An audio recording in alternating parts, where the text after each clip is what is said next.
Hello everyone, Larry Satchwell here. October 1st, little garden tour. We dodged the bullet from Ian, not so from Florida and North Carolina, praying for those friends and family we have down there and up in the Carolinas. I'm gonna start here with the American Beauty Bush. I brought this out of our woods and planted it here about 5 years ago. These berries are just gorgeous.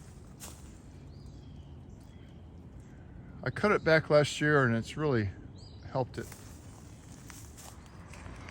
I've been working out here a lot lately. The lentil roses will be blooming here in a couple of months. Before you know it. Strawberry bed's looking good.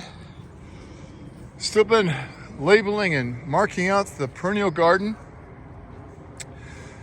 Fewer and fewer blooms coming on. The carrots and lettuce I planted the last time were pretty much chewed up by the cats digging in them. Very disappointed in that. I did plant this row the other day and have covered it up with one of the grates I keep around here. Beautiful fall morning. The bluebirds are still here. I saw one yesterday, had a distant shot of it. This is the Jerusalem artichoke. And for some reason, the big tall one way over there didn't get blown over. A few blooms on top reaching for the sky. I now have I think it's a Tinofina tree. The branches have been falling off of it. Before we go any further, let me show you what I did here the other day.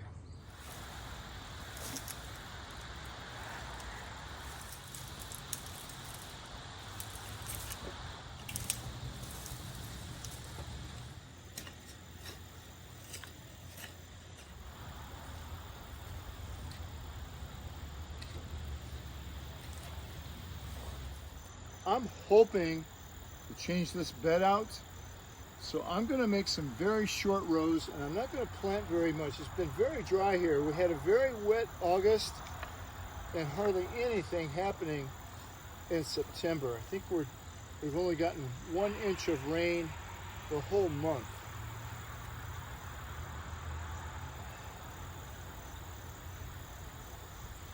So I'm gonna plant these very close together. I'm just going to put in some spinach and 2 rows of lettuce. So this is Pine Tree's winter mix, and I just opened it up, and I swear there's about half of what there usually is in a packet here. Pine Tree's Midnight Ruffles. Lettuce. And Baker's Creek Bloomsdale Long-Standing Spinach. If this comes up, that'll be plenty for a few salads. So that's going to do it for now. I planted these, I think Wednesday. I broke down and bought some more daisies. These were only 5 for $20. And I'm not sure my other daisies over here are going to make it. This bat face I'm going to definitely buy again. It's about the only thing that's been truly blooming all year. A couple different varieties of Lantana up here.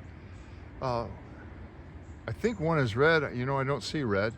I really like the yellow. And I saw at the nursery the other day one called Golden Lantana. And I think I'll plant that next year. My foxgloves are still looking good. I think those are going to bloom nicely next year. I do have a couple, let me zoom in, a couple of zinnia plants up here. Have another echinacea up here. Can I see it? There it is. It's still blooming, and one down here. And the petunias are still going strong. And there's another one of those zinnias. Those were free the other day. Sometimes they have a shelf that's about dead, and I planted them.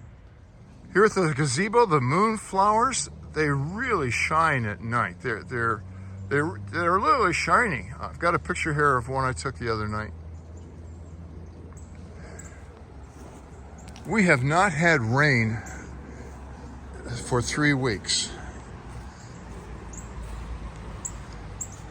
And some of my vines up here are starting to die in the gazebo. Fish are really getting quiet, settling down. You can tell they're a lot less active. I've been watering my grass that we planted out in what we call our pasture, which is not really very big, every other day. That's very sandy soil. The creek that runs by our property was dredged about a year before we moved in here. That was 40 years ago. And so it's very sandy soil. We really need some rain. Beautiful sunflower. This one hasn't bloomed yet, but it's going to.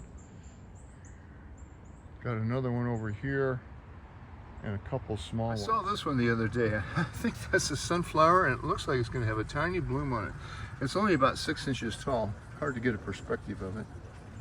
The peppers are still doing well, although they really need some water. And this is straight 8 cucumber. It is really flourishing here. Hopefully won't get a frost for another month or so. And there's some nice cucumbers developing in there. Can I get it? There it is. Here's Ethan's garden. He's has to put in another 10 hours this year. He's gone fall break next week, so hopefully we'll get some more work done. Right here is a work in progress. This bird bath was on the property when we moved in. And when Ethan and I moved it down here, I couldn't get the top off of it. I knew the top came off.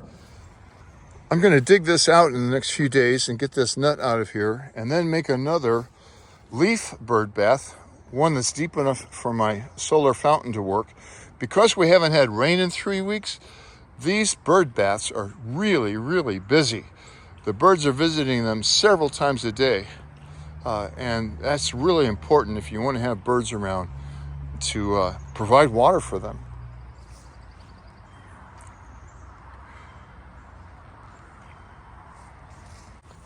Lotus over here are looking pretty sorry. I'll start cutting some of those leaves off just to make it look better. This Jerusalem artichoke, you can't see it, but it's fallen over, and on the other side, I might put a picture of that up. While I was trying to do that, I just ran into a spider web here. These spiders, and I know I'm not going to be able to focus on it. Joro spiders, I think Joro, are an invasive species. Last year, we had one up on the porch, and this year they are all over, and it's very, very aggravating. This zinnia has really gone wild here. My Mexican Petunia may have bitten the dust here because of lack of water. I've just been spending so much of my resources on water trying to get that grass to grow that I have kind of neglected the garden. I've decided not to plant as much lettuce as I did last winter. There's really no outlet for it. We can't eat it all. And I'm going to make the rows very thin. I'm anticipating some changes here, some major changes in the next month or so. I am not a gambler, but I saw this ad the other day for this keyhole garden with a cover for $70. I read the description. The wood's supposed to be 1.5 inches thick, cedar. Said it was made in the United States, so I pulled the trigger and bought it. Well, it says it's been shipped, and it was shipped in China.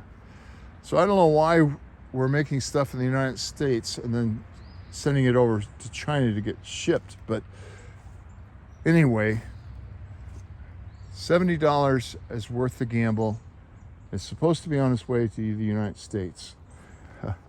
Then I saw this ad for 8x3 raised beds from Northern Tools for $39. I can't buy lumber that cheap. These two beds are going to change dramatically here. And I'm not sure exactly yet what I'm going to do here. This is the one pepper plant that produced all those pickles the other day. And it's still producing like crazy. I'm going to leave you here today looking at my sorry patch of grass. We need some rain, but no rain forecasted for the next 7 days. In fact, it's supposed to be absolutely beautiful here. High in the mid 70s, low humidity.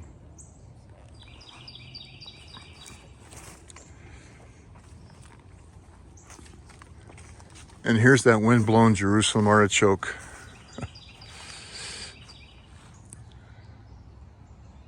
Sounds like a Carolina wren up there calling. Hope you have a beautiful weekend. Thanks for watching.